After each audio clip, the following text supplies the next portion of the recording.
Welcome back to Pine Tree State Restoration. Tube Radio, DYI 101. And we have the tube tester out today, one of them that I have. And we started on the radio last night, the Spice Chest radio from Guild 1956. And I'll tell you what I found. Besides the chassis being extremely dirty, we cleaned that up, and underneath we found a couple of bad electrolytic capacitors right here. .1 200. And I replaced it with that one right there, 400 volts. And then we found one down here, right here, .047 200. I replaced that with a 400. Okay, everything else looked pretty good in here. Turn the video. Look at how the switch works. There's a switch in there, two little ears, just make it go back and forth. That is cool. So after we replaced those, this one was obviously cracked and the other one was leaking. Everything else looked pretty good. No resistor issues. The top of the chassis, I used a brush. And then after I was done, I kind of gave it a little light deoxit D5 bath, just in case some animal got on the chassis. Alright. Come around here. We cleaned the tuning capacitor with some deoxit in the brush. And then we greased the bearing on the front and the back, and one drop of very light oil right in the middle on the wiper. Okay, and then down here on this shaft, don't forget to put a drop of oil right here on this tuning shaft. Okay, because they get gummed up and they get sticky and then they don't work. Also, over here, cleaned all the pots with deoxit, and then we put a drop of oil on that shaft. Real tiny drop of synthetic light oil on there. Keep that from getting gummed up and getting funky. And the speaker's in excellent shape. The radio's in good shape. We had a couple of cold solder joints on the back of the AM coil here, and I just resoldered them. How I found that is the radio wasn't coming in very good, and I'd push down and it'd start coming in. Well, there's a cold solder joint here and here, and it's fine. And that was pretty much about it. We have the tube tester out, and I wanted to go through how you check tubes on the tube tester. Don't mind my finger. I'm kind of holding the camera here for you. So here's one of my tube testers, the Commercial Trades Institute model TC20. And I got a 50C5 tube in there from this radio. Now, in a lot of these tube testers will have a drum with a roll chart in them. This one has files that go in the back. Tells you everything you want to know. And you want to look around until you find 50C5. Okay. Look around. There it is. Tells you where to set the settings, where to set the switches on the radio. So we're going to go through that right now. So the very first setting on the 50C5 is you're going to set the type, which is over here, to 3. All right.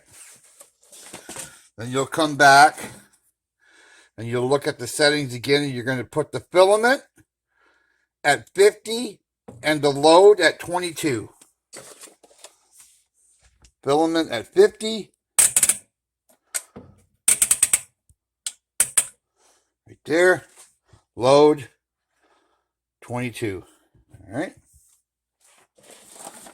Now I've already adjusted the line voltage And how you do that is you turn the tube tester on here and you adjust this knob until the needle lines up with the center of this gauge where it says line test. All right, now we got that done. We got to do the flip switches on for the tube so it can put it in the circuit. So we come back to 50C5 and we find that we got a B, E, F, G on the up. So on the up we go B, E, F, G. It says up. On the downside we got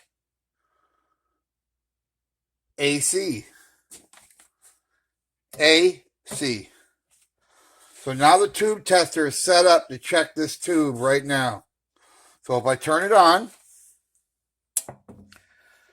okay, tube's going to warm up. And you'll see the meter going up as the tube warms up. Now I like to readjust this a little bit. Make sure everything's good. Okay. All right. So now the tube is warmed up. To verify that it's glowing, we're going to come over here and we're going to push down. We're going to push down on the test button. See what it says. And you can see we're well into the green. Okay. So that tube is good. And then we shut it off. We want to check another tube. We'd go through the same process, different spot on the chart, setting the tube tester back up. Put these back in the middle when you're done, because you're probably going to have a different setting. Okay. It's all set right there. Okay, now, don't mind my hand in the camera. Now that I've checked that tube, we know that's good. I'm going to take a little Windex and clean the outside of that tube off. I don't like sticking them back in covered in slimy, dusty, greasy dust because it holds in heat. So we don't want that. Now, yesterday in the other video, I showed you how this radio was sitting in there. Well, come to find out, there was only one screw holding the whole thing in. And that was right under the power cord. There's a big Phillips screw. You unscrew that, and the whole chassis slides right out. And then everything on the front, the speaker grill, everything. It's all comes out in pieces. You can take it all apart and clean it, whatever. So what I got left to do to this is I got to tighten this antenna post a little bit. It's a tiny bit loose. I have to clean that bulb that's under there. It's really dusty and slimy and going to be dim. I want to clean that gold behind that tuning needle. I want to clean that gold up a little bit, get the dust off. And then I got to clean the cabinet up, check the rest of the tubes, and then play it again. Make sure, I don't think I have a bad tube. I'm just going to check them while it's out, because I played it last night for several hours after I replaced these two crappy capacitors that were in there. These, when they're black, they're called black beauties. They're black plastic. These, I guess, are called blue nightmares. I don't know what they're called, but they're basically an injection molded plastic. Some people don't like them, but I've found in my lifetime, these are usually not as bad as the paper capacitors, the wax coated paper ones. I've changed a lot more of them than these. I finished cracking this one open to see if it had any issues, and it still looks pretty mint. Wasn't totally dried out, and it seemed to be all right. So, they've held up well considering from 56. If they would have been a wax paper capacitors, I guarantee you they would have been bad. But she's got no hum in it now. I replaced two capacitors, and I got to check the rest of the tubes, and then I got to clean everything up and put it all back together again. But I wanted to show you the tube tester and how you check it. A lot of tube testers, like I said, they'll have a drum on the inside that you spin to find your chart, or they'll have them that they sit in the back, like this one here, got a little slot where the papers go in. This is a good tube tester. I bought this 20 years ago, maybe, and I completely went through it, took it apart, cleaned all the switches, replaced everything.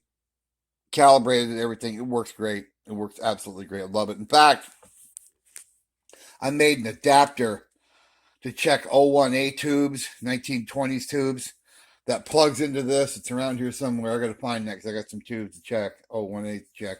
But it plugs into this, and I can check 01A tube emissions on this machine. This is a pretty cool machine. It's a Commercial Trades Institute. You don't often see those. Pretty much does it all, and it's just a good tube tester. It's got a short indicator, it's got a transistor checker. It's got everything you'd ever need. I've never had a problem with this not being able to check a tube. It does a good job. I mean, I've always had the chart. It has everything on it. But that's it for now. I'm going to, like I said, I'm going to finish cleaning this up. I'm going to finish checking the tubes. Like I said, I don't think I have a bad tube, but I'm going to check them anyway. I might have one that's a little down. If I do, I'll put a new one in. Probably the 6B-A6 might be an issue. I'll check it. I got tons of those. So we'll go through that, and then I'm going to get the radio back together. And this radio here is mine. I'm going to be putting this probably in my kitchen. And when I'm doing dishes or working in the kitchen, I'm going to play this radio. So thank you for watching Pine Tree State Restorations. And when we get the radio back together and everything all cleaned back up again, we'll have another third part on this radio, and then we'll be back to the NC 173.